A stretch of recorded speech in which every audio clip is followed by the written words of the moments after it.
when people come into my clinic, I can just sit them down, and my book talks about a lot of this stuff too. It's like, let's just give you these resources and these tools so that instead of trying to build your house with paper and rubber bands, which you can build a house that way, it might take a little time, but we're going to give you some power tools. This is Tasha Blasi, integrative fertility coach, patient advocate, and mom to 2 very expensive children. I went through 10 rounds of IVF, so you will never have to. On this podcast, I will give you the answers to what is keeping you from getting or staying pregnant. This is the FU Project. Fertilitites Unite. I'm here today with my very good friend, Chris Axelrad, who runs the Axelrad Clinics, multiple, he's up to 4 in Houston. He is an extremely, extremely talented acupuncturist and herbologist, right? For anybody trying to conceive or any other issues. I met Chris through, it was our business networking group. And the best thing about this was I'm new in the group. It was like a couple years ago. I was new into this networking group, and everybody is basically a coach of a coach. And here I am going, nobody gets my business. No, this is so different. This is so personal. This is so emotional. And everybody was like, your business is no different than anyone else's. And I'm like, no, I can't treat the women, I can't do things certain ways with business because of this subject. And out of the whole room, Chris comes up to me at one of the breaks and was like, you're right. What we do is so different and nobody else will get it. That's my first memory of you. Well, there you go. So, Chris, I love you for that. And I appreciate that we have this bond, especially as we continue to go through these business networking events together. And you recently, as you know, you wrote a book. Yes, I definitely know. I know you know. You wrote a book. It was just accumulation of all your amazing knowledge. And of course, I read this book, and that is why we're here. I want to share this book with everybody who can get their hands on it, because I'm very particular about the information that I share when it comes to fertility. And of course, just like I wrote in your review, this book is spot on. I loved everything you were saying. That is so rare. You know me. I don't usually agree with a lot of things. I loved everything that I read. So I wanted you to come and talk. We're going to talk about some things about this book. Sure. That I think will blow my audience's mind when it comes to what you really can do and control in your fertility journey to get you pregnant and, of course, stay pregnant. So why don't you just start with kind of how would you describe this book? And it's called Awaken the Seed. It's called Awakening the Seed, yes. And, this is a book that's kind of a compilation or accumulation of a lot of knowledge and wisdom that I've gained over 15 years treating people with fertility issues, and just watching the progression of all these different cases, watching not just on a physical level, but on an emotional and spiritual level as well. And I think that's one of the most important aspects of this book. I really didn't want to just make it another book of factoids and research study citations and explaining all of the mechanics of A, B, C, D and how this receptor and this hormone interact. And, in my experience, having, again, worked with thousands of women at this point, what I've found is that you don't get a lot of answers from your doctors. You don't get a lot of answers from people because they don't understand what you're going through. The doctors are just at a level of thought that honestly isn't relevant to us as patients. What the receptors and the hormones and all that is not relevant to what we can do for ourselves per se. And also, they don't know, doctors, it's not that they don't want to help us out. They're just not trained in the language necessary to really clearly explain this stuff to people, to lay people. Most doctors just have no ability to even do that. And, but what I realized is that in this desperate quest to know what the hell's going on and to know what they can do to control their situation, many of my patients were just becoming more confused, more overwhelmed, which was compounding the issue in many ways. What I started to do in my own practice was, even for my own sanity, to be honest, because when you're seeing 20 people a day, you start to get to a place where you're like, okay, how can I simplify this process, not just for myself, but for my patients, so that we can really just get to the bottom line of what are the most important things that we need to be doing right now that are going to lead to the most optimal egg quality possible in the shortest amount of time.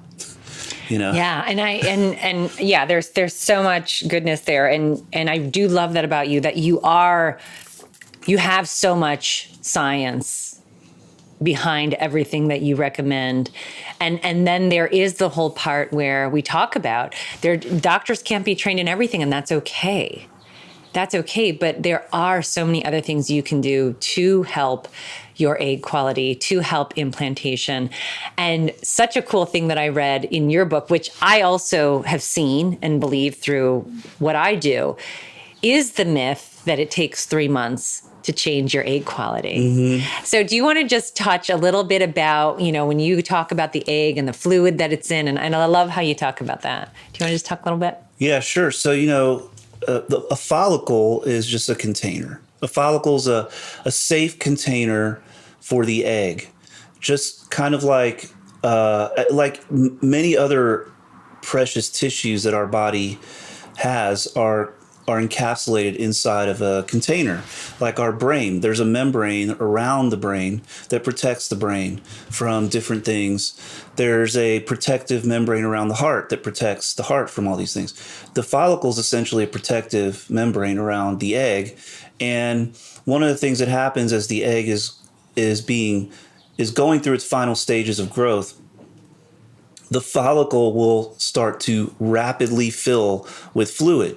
And the fluid is carrying, essentially the fluid, it's water mostly, obviously, and it's clear mostly, and it is full of information. I mean, that water is conveying all kinds of data to the egg. And that data is everything from not just how you're feeling, but what you're eating. The egg doesn't have eyes, right? It can't look outside you and go, what's going on out there? Is everything okay? Is it safe to have a baby now? What's up? So all of these signals that are coming in through this fluid are really, really important. And the thing is that the fluid increases in volume, and I can't remember now off the top of my head. It's in my book. I just know it increases a whole lot. I think it's something like 300 times between about 10 days before your period through the time you ovulate. So that's about a 20 to 24 day period where the fluid in the follicle goes from, let's just say a unit of, let's say we'll talk in unit of 10. So let's say you have 10 units of fluid inside the follicle. By the time you're about to ovulate, there's 3,000 units of fluid in the follicle. And for the entire time, but prior to that, 10 units of fluid being there, it has increased very, very gradually, very, very gradually. So that 24 days is kind of like, it's like go time. It's like you've got, you're going to play a sport and you're kind of warming up, you're getting ready, and then, all right, here we go. Game started. And you're on the field and it's like, we're going to get to the place and we're going to try to win the game, so to speak. The start of the game is like that 10 days before, really. Mm-hmm. Everything else up to that's a warm up. It's very difficult to damage the egg prior to that because the follicle is so small and the boundary between the follicle and the egg is very, very strong. But as it begins to fill with fluid, you can start to have problems with the boundary, and things can start to, like I mentioned, the fluid is data essentially. And it's just like any system that, and even with us talking, right? If certain thoughts or words leak into the conversation that kind of aren't as healthy or as helpful as they can be, then it can throw the conversation off. It can make the conversation become quote unquote toxic pretty fast, right? Yeah. So it's the same thing with the follicle. You know, if the follicle starts to not function 100% well, at that moment that all of these fluids are rushing in like really, really fast, you know, we can have some words and some commands and some feelings that are conveyed through that fluid that may not be so helpful for the egg. But let me just say this, because I don't want to scare anybody. This isn't about scaring people. This is about just helping you understand that, number one, you can do a lot like right now, and it's not like you have to sit there and wait 3 months, 6 months. Right. Sometimes it does take that long. That's okay. You know, when nature's ready, nature will do it. But you know, you don't have to be perfect. That's a big part of my book too. You know, life is strong, life is powerful, and life really wants to express itself through you. And it takes a lot more than you think to screw it up, right? Yeah. And specifically, such a big message throughout the book is simplify. And that's what I do. Whenever people are like, I'm doing everything possible, I always say, you're probably doing too much. Right. Doesn't need to be that hard. But the other message, other than simplify, and you do in your book really break it down and simplify what people can do, is how your body is always working for you. Yes. And the message that everybody I talk to is the shame of their body, and it's against me, and it's not working, and it's broken. And throughout the book, you give so many cool examples of your body is trying to do everything right.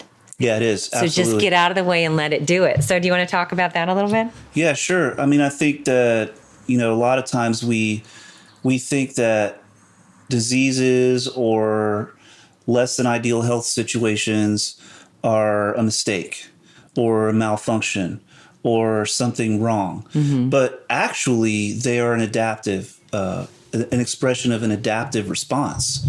I mean, if you're still alive, if you're still breathing, if your eyes are still open, it means your body is keeping you alive despite the stress and the other things that it's exposed to on a daily basis. If someone overeats or someone is drinking 5 or 10 cups of coffee a day, that can be pretty extreme in terms of our body's ability to deal with those things. Just like if but your body does, and that's your point. Does. Yeah. Like all the things that your body does if you do that. Exactly. It's going to deal with it. Now the thing is that your body always assumes that whatever you're doing, that you want to be doing that. That's what your body's, in my opinion, your body is doing. It's like, okay, hey, you are drinking 10 cups of coffee because you want me to stay awake longer. You want me to secrete all this extra cortisol and adrenaline. You want me to raise your blood pressure so you're more alert,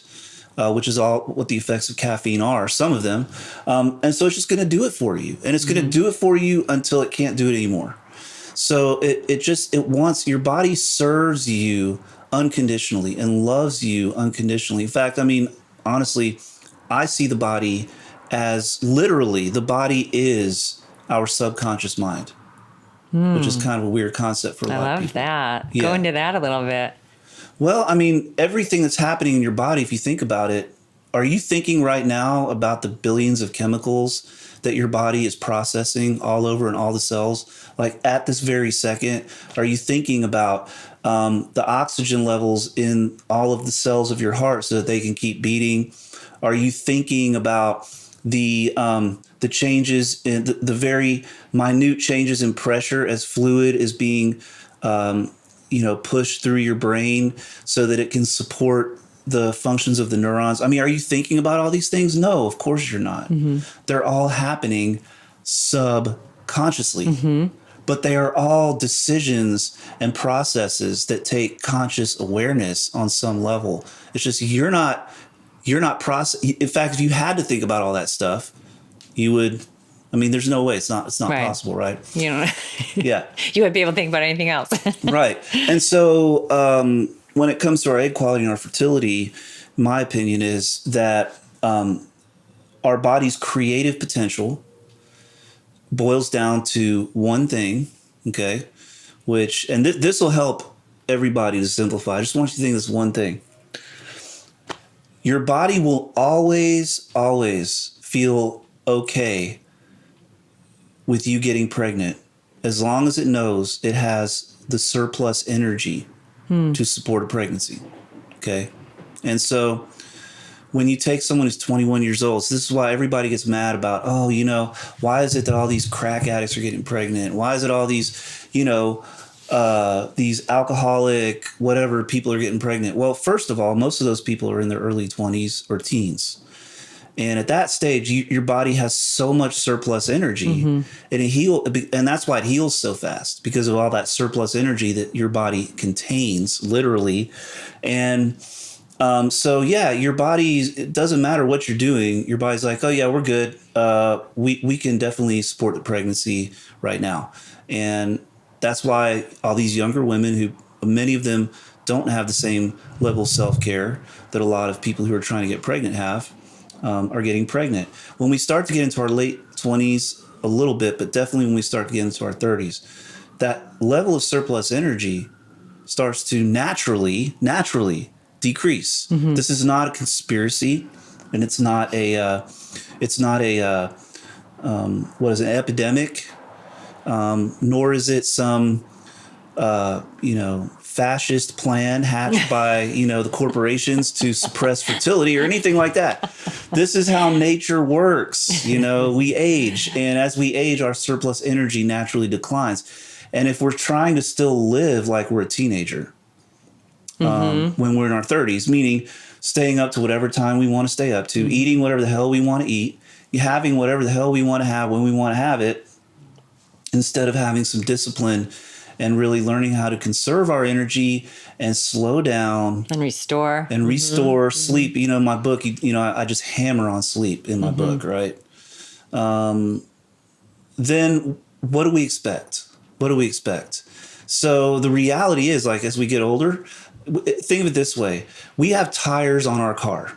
Okay. Think of yourself as a car, and you have tires. And as you go further in life, there's a little less tread on the tires. The difference between you and a car, though, is that we as humans can actually grow back the tread, right? We can grow the tread back. The issue is that as we get older, our capacity to grow the tread back slows down, right? So if we keep going the same speed and wearing the tires down at the same rate, and then as we get older, the tread doesn't come back onto the tires as quickly. And our body's like, hey, we're going to need that tread for the next 20 years. So you want to also put like more stuff in the trunk, Yeah, and go faster. No, sorry, we can't do that, because I, as your body, am wise enough to know that we're just not going to be able to do that right now. Yeah. Right. Oh, so I love that. It's just a surplus energy equation. That's it. I love that. Yeah. And so it's really mostly about slowing down and calming down, right?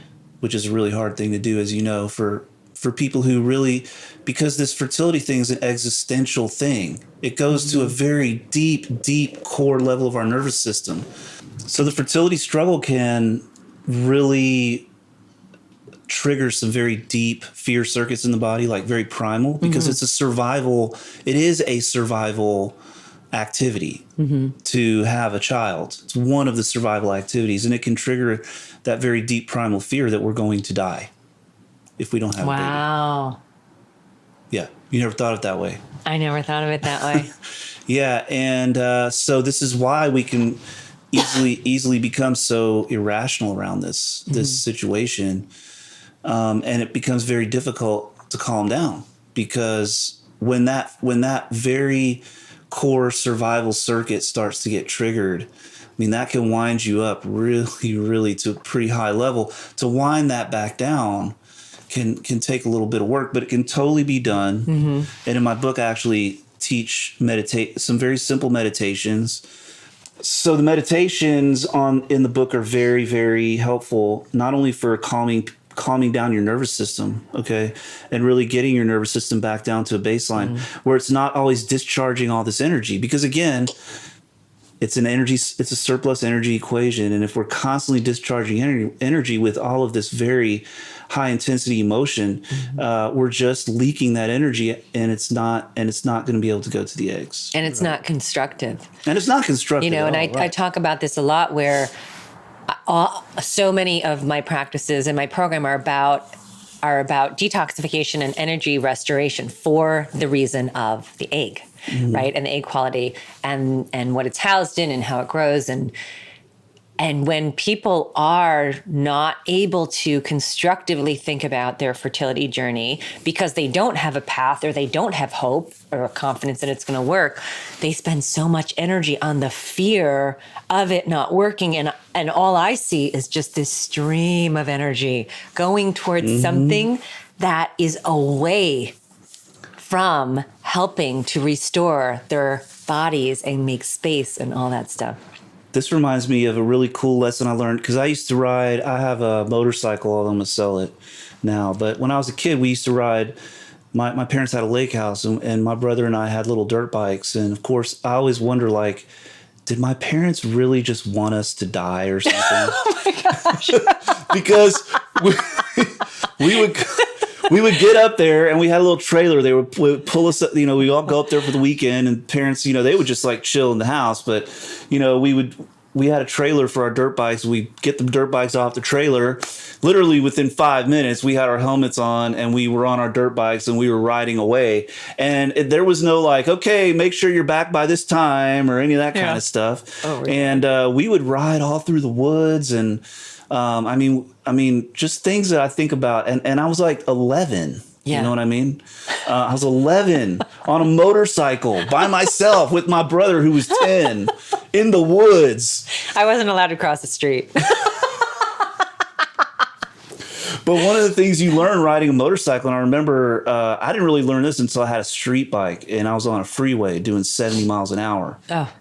And one of the things that you learn is that the motorcycle will go, like, you've got a lot of momentum, right? You're going really fast. And there's the physics of it is all about momentum. And, we talk about G forces, and, when you turn and you're going really fast, there's only so sharp you can turn because you've got gravity. And if you're going too fast, no matter how much you try, gravity is always going to win. Just like I always say, no matter how much you want to jump out of a 10-story window and have it not hurt, it's just not going to happen. Right. No matter how much you want to have a baby and you don't want to drink water, or, no matter how much you want a baby and you don't want to get proper rest, this is like the law of gravity of fertility. It's like wishing you could jump out of a 10-story window and just land softly on your feet. Nobody can do that. That's just not how things are set up here on this planet anyway. So, I'm riding a motorcycle, and what I notice is if I look at the wall that I don't want to hit as I'm turning, I start going towards it. Oh, right. If I look at the line in the middle of the road that I'm wanting to stay like aligned with, everything just falls into line, and it's just super smooth. It's like there's no thought of like hitting anything because I'm just watching where I want to go. Oh my gosh, I love that. It is. It's great. That. And the nature works the same way. If you keep looking at the thing you're trying to avoid, your momentum will carry you right towards it. And if you just start focusing on the thing that you actually want, then you will end up there. But what most people are afraid to do, and this is the real catch-22. Nature, here's the thing also. In a way, this is a game. And I'm not saying like it has no meaning like it's a game, but it's a game in the sense that there's just certain laws. Things just work a certain way. And there's a catch-22 that's built into this thing, which is basically that we're so afraid of not getting what we want that we become afraid to want it. right? We're so afraid of the disappointment that we will not allow ourselves to express the desire. And in my book, I have some very key exercises and some and there's a whole part of a chapter where I talk about, I call it the law of desire. And it's allow yourself to want this. If you want it, then let yourself want it. Like, want it with all your heart and just be fearless about that. And when you allow that, because here's the thing, desire moves us towards what we want. Fear pushes us away from something we don't want. The repelling force is a negative force, and it's actually it's a high pressure force. And desire is an attracting force, and it's a force that generates love and positivity and gratitude and abundance, right? So when we allow ourselves to want that baby, and by the way, wanting a baby is a beautiful thing to want, because what we want when we want a baby is we want to experience unconditional love. That's what we want. That's what a baby's all about. We want to give unconditional love and experience it. Yeah. Whatever, but giving it is the experience of it, right. And we also, because children love us unconditionally back. So we experience that love back. Yeah. And we remember that from when we were babies, and we want that again. As you know, it's real hard to find that in the world out here. So it's a beautiful thing to want that and to let yourself want that. But one of the things that I talk about in the book, and we're just revealing a lot of what's in the book, but there's tons of stuff in there about nutrition. There's tons of stuff in there about supplements. There's tons of stuff in there about very specific rituals and lifestyle practices. But one of the things that we touch on in the book that I've discovered, not only for my patients, but for myself, and I really discovered for myself first. And then I started to teach it to my patients. And you don't have to wait to have a child to experience that unconditional love. Just start giving it to yourself. And that's what we really, truly are searching for. And when we start to just not wait, we're not going to say, okay, when I have the baby, then we're going to say, I love myself right now. I love and care for myself. I'm kind to myself. I'm merciful with myself. I forgive myself. I feel grateful that I'm here. And there's no conditions on that. Even though I'm not pregnant yet, even though I maybe haven't reached a point in my life that I feel like I've achieved, quote unquote, all the things I want, even though, you can just do even though, I love myself. I love myself just like I would love my baby. Yeah. And when you can start to connect with that, and there's a very specific visualization exercise. Actually, if you get the book, there's a whole free portal that I have with all the meditations, diet sheets, all that kind of stuff. So you just get all that for free. And one of the meditations is this amazing. It's so profound. It changed my life when I learned it. And I wish I could say I learned it from somebody else, but it was a spontaneous thing that I experienced in a dream. And it was so profound for me. I came back from it and I wrote it down and I started to practice it. But it's a specific meditation technique that really, really very quickly grounds you back into a sense of unconditional love for yourself. And if you start to practice it every day for a certain amount of time, it changes everything in your life. But it definitely, to me, it's the most powerful fertility drug there is. Wow. Self-directed, what I call self-directed loving kindness. Yeah. Massively powerful fertility drug.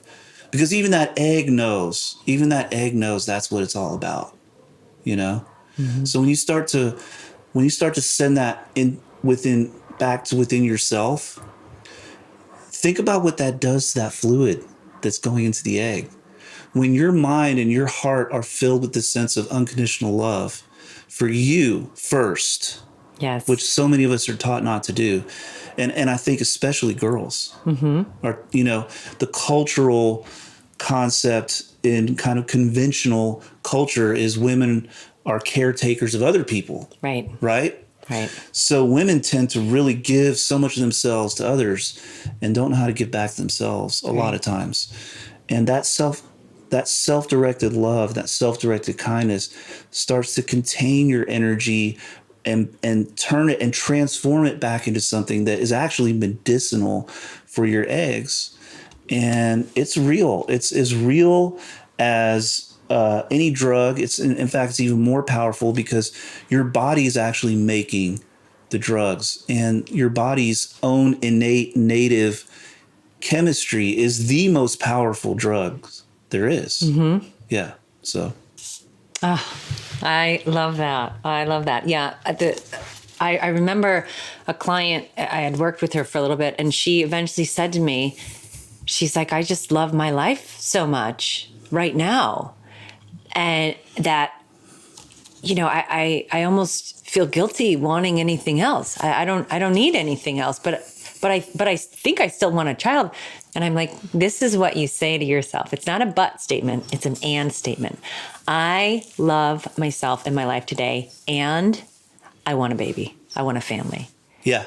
Because it's not a but, it's not a one or the other, it's an and. But I love that you know what, a little trick that I have my clients do sometimes when they create these really, horrible stories kind of about what their lives are going to turn into. I mean, I have the worst writers in my group possible. They're the worst authors of storytelling. And I sometimes make them take in that fear thought, and I say, okay, you're talking to your daughter. She just said that to you. How would you respond to her? And that's how I want you to respond to yourself. Right? That's it. And that's a form of unconditional love directed back towards the self. Because you unconditionally have your child, and you're so good. I know all these women are going to be the most amazing mothers. I just know it. The most loving, amazing, giving, generous mothers. Yeah. But they do not know how to be that loving woman, mother to themselves. And that's really a big part of, that's why I love this. I teach all the time. I go, you know what kind of mom you're going to be. Why aren't you that woman today? Be that for yourself. Yes. Be that for yourself first. Nurture yourself. And that is what will, if you think of it this way, if you think of a cloud, or think of a light, and as a light becomes more concentrated, it becomes brighter. Mm-hmm. And as a light starts to, become less concentrated, it becomes more diffuse.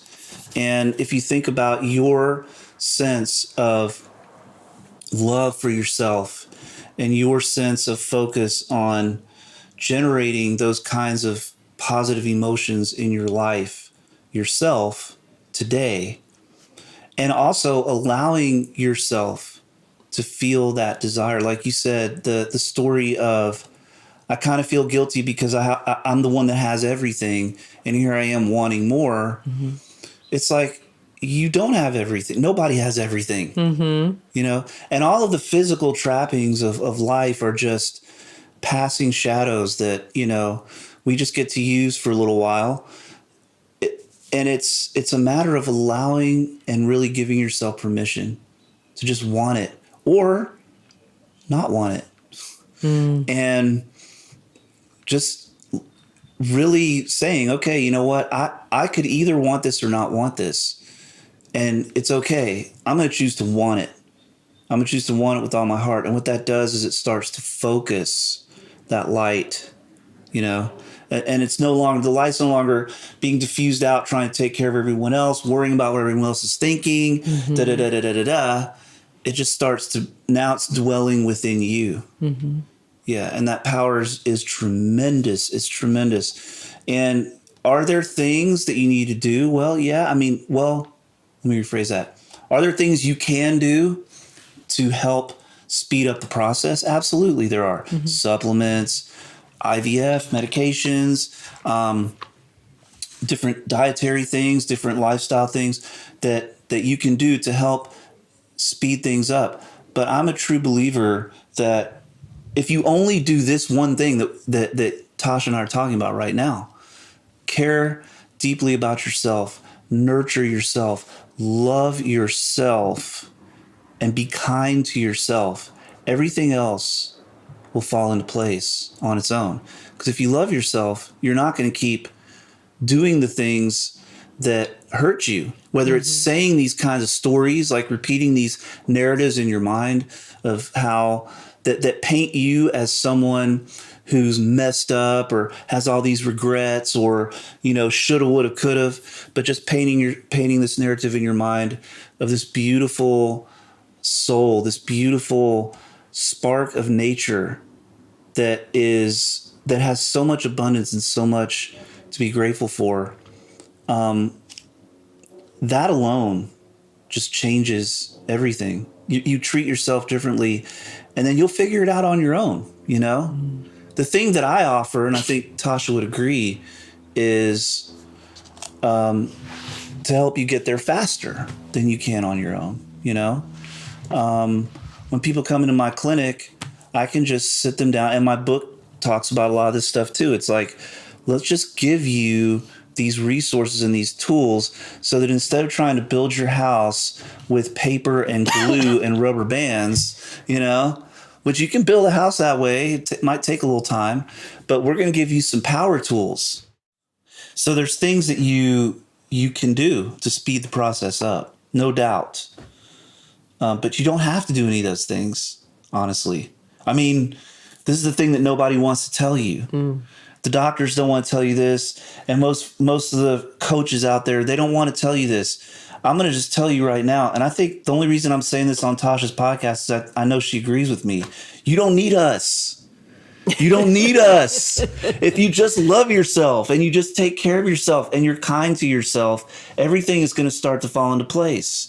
But that being said, what I can offer you, and I know what Tasha offers you, what my book offers you, and what Tasha offers you as well, is a roadmap that we've walked hundreds, I know in my case, thousands of times with people. And that way you're not figuring it all out on your own. It's just like if you were going to go up Mount Everest, you wouldn't just, go, all right, well, here I am. I'm going to climb this sucker. I mean, it's like, wait a minute, you need some equipment. And definitely, for sure, you probably want to get somebody to show you the safest path up the mountain. Talk to someone who's done it. Not that you're really going to hurt yourself with this thing. It's hard to hurt yourself with supplements. It's hard to hurt yourself with herbs. And you really have to try hard to hurt yourself. Like take the whole bottle and see what happens. You probably get sick, but you're not going to die. But you definitely want to have, or you don't definitely, you can choose a guide, or you can choose to go up the mountain on your own, which is fine too. Because if you are smart and you take your time and you think things through, you just might make it, because you have that intelligence within you. This fertility thing is not something you have to learn how to do. The wisdom is already encoded within you. And the only thing that I do is help people express that wisdom in less time than they probably would if they were doing it all by themselves. That's it. I think Tasha would agree with that. So Absolutely. Yeah. But that wisdom is already there. It's encoded within you. It's part of every single cell in your body. And you may be sitting here going right now, yeah, Chris, well, but then why isn't it just happening? And like I told you earlier, there's a deeper wisdom in your body that also knows that for whatever reason, right now, your body is too busy doing some other stuff to focus on baby. And why is that? Because baby, you don't need baby to live. You don't need baby to live. You can live your entire life without baby and be just fine. And your body knows that too. But there's things, whether it's food you're eating, whether it's emotions that are embedded in you and you just keep going over these emotional loops, whether it could be environmental. I'm not saying it isn't, but I think that's very rare. I think it's very rare to have environmental toxins that block fertility. That's just my feeling. Because I've been to a lot of countries where, I mean, the pollution is absolutely horrific and they're having tons of babies. So again, we're not made of paper. We're not made of paper. We can take it. We can take some punishment. But for whatever reason right now, whether it's food, the way you're eating, the way you're living, the way you're thinking, the way you're feeling, whatever it is, your body doesn't feel comfortable to move forward with what it already knows how to do. But when you create the conditions, just like if you're going to plant a seed in the soil, if you plant the seed in soil that doesn't have enough water, doesn't have enough nutrients, doesn't have enough sunlight, it's the wrong temperature outside, all that, no matter what you do, that seed's not going to grow, period. But as soon as the soil is right, the nutrients are there, it's moist, there's lots of sunlight, the climate is what it needs, the seed just starts to grow. Who tells the seed to do that? You can't tell a seed to do that. You can't make the seed do it. You can't say, seed, damn it, I want you to grow now. Grow. No. The seed decides when it's going to grow, right? Yeah. And that is your egg. And that is your egg. So give that seed the light. The sunlight is the love that you put in back into yourself. That's the sunlight. The nutrients in the soil is the food that you eat every day. The moisture in the soil is the water that you drink every day. And I think the general climate is like your emotional state, like just your most dominant emotional state. I mean, we all get upset. We all get pissed off. We all freak out sometimes. But if you're living in freak out, if you're living in pissed off, if you're living in whatever, then your default emotional state, it's like a thunderstorm all the time, you know, heavy rain all the time, hail all the time. How the hell is that seed going to grow? Right? And there's one more important thing, which is rest. Did you know seeds actually don't grow during the day? And that all the growth a plant experiences at night. Why? Do you know why? No. Because it is not possible for us to be taking in and at the same time restoring and growing, which is why we sleep. While we sleep, we're not taking in, our sensory is shut down. We obviously, I don't know, I haven't figured out how to do it yet, but as far as I know, nobody knows how to eat while they're sleeping. You know, I guess there's people who sleepwalk to the kitchen, but, you know, but, you know, our bodies are designed to be completely still, cool in a dark place. And that is where they start to grow and regenerate. So part of the conditions that we create in our bodies that help this seed to know it's okay to come out, and to also help the seed, make sure the seed stays healthy and strong, is what? Yeah, and I would just add to that, if we're adding the element of IVF to that, you know, who's handling your seed once it is exposed, once it is out there? You know, the clinic and the doctors get the choice of kind of that soil to first grow them on. And so as much as there's so much that we can do, there's also listening to your intuition, not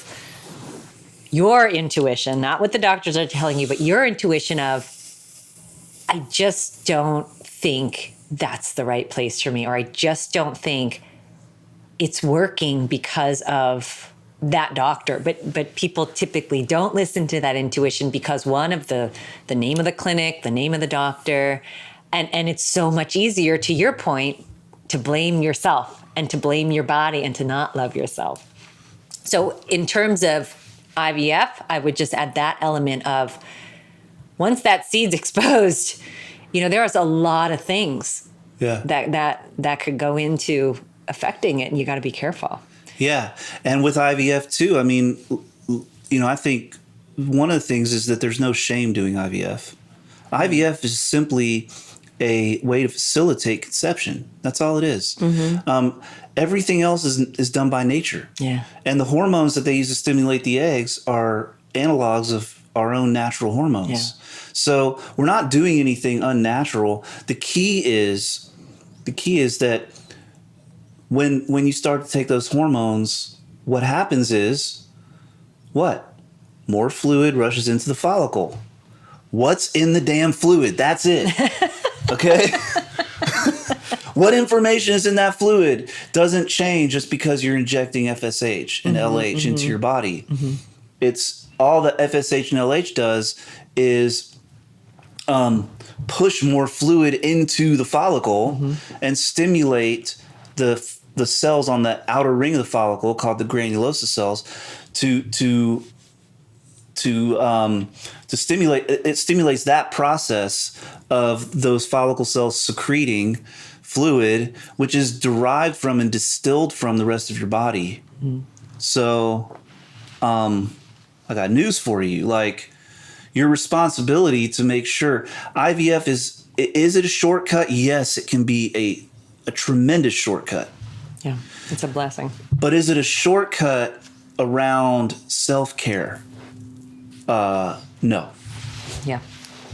It's really not. And what we're talking about here applies both for IVF and for people trying on their own, because regardless of whether you're injecting FSH and LH to make a bunch of eggs all at once, or whether you're just your own natural FSH and LH to make one egg at a time, that egg growth process is exactly the same. Yeah, I just did a couple podcasts ago was IVF is an extremely natural conception, is an extremely natural way to conceive. Yeah. Because and just the difference. So I did a podcast on that because I fully believe it. It's all biology. It's all science. You can't grow a seed if it's not in the right environment. And not only that, but I just want to address one more thing for your listeners, which is this whole thing about fertilizing the egg, how they do the ICSI. Yeah.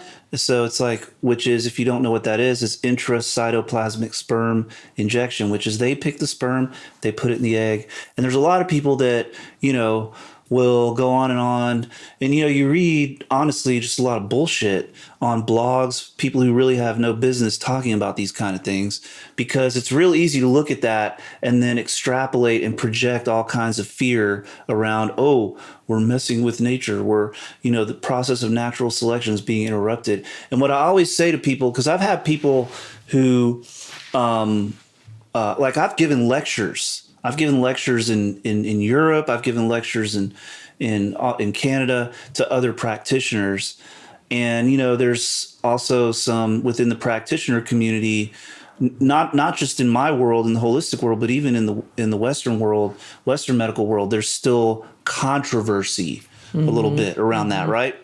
And what I always say is, well, if you believe that's true, then never ever plant a seed somewhere where it didn't naturally fall. That means every time that I take a seed and I put it in the ground because I want to grow a plant in front of my house at a specific location, that I have violated nature's laws. I like that. I mean, it's like, okay. That is not real basil. No, that lavender is like artificial. It's not natural. It has no soul. Because you planted it right there, and it didn't just grow naturally. I don't know. Yeah, it's ridiculous when you really think about it, right? So anyway, and I know we're gonna wrap up, but for those of you who are gonna buy the book, which I highly recommend, and I love the last part where you go through the 5 core principles of I would just quickly describe that as he gives you a guide to analyze what is probably your block, and then, signs that this is your block and exactly how to unblock them. And that's towards the end. And I just felt that was amazing. Yeah, and it's supplements. That's where we get into the supplement piece. So the book really starts off with not that. Yeah. And then finally, you get to the place. It's like, okay, first let's clear up what you're thinking about.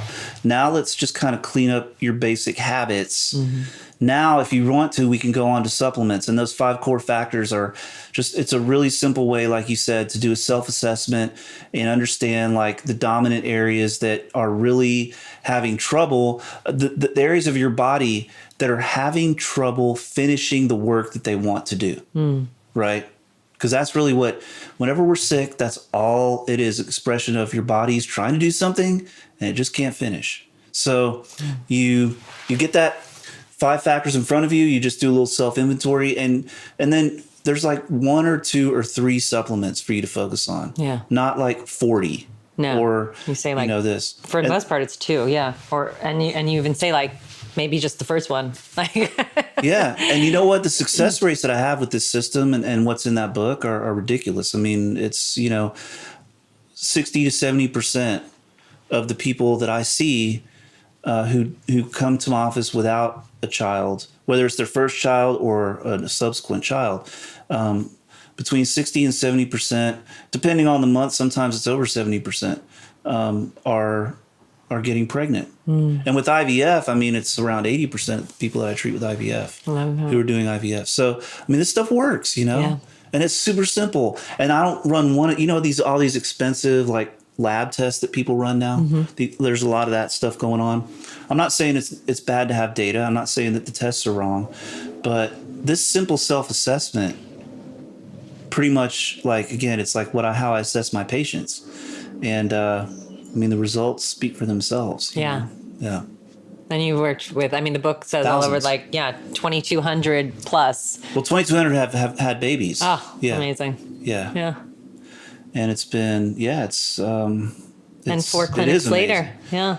I mean, it's amazing to me, not from the standpoint of patting myself on the back, but just more like, wow, like seriously? Like, yeah. When I went back and looked at the numbers, I was like, this is crazy. Yeah. And you have such inspirational stories in there as well. Yeah. Well, Chris, thank you so much. It was so fun spending the weekend with you at this event. And of course, getting to talk to you because this was my highlight to get to talk to you and do this talk. I loved your book. I flagged like every other page, even though I don't like to do that in a book because I like focus, but I couldn't help it. And I'm gonna be definitely sharing.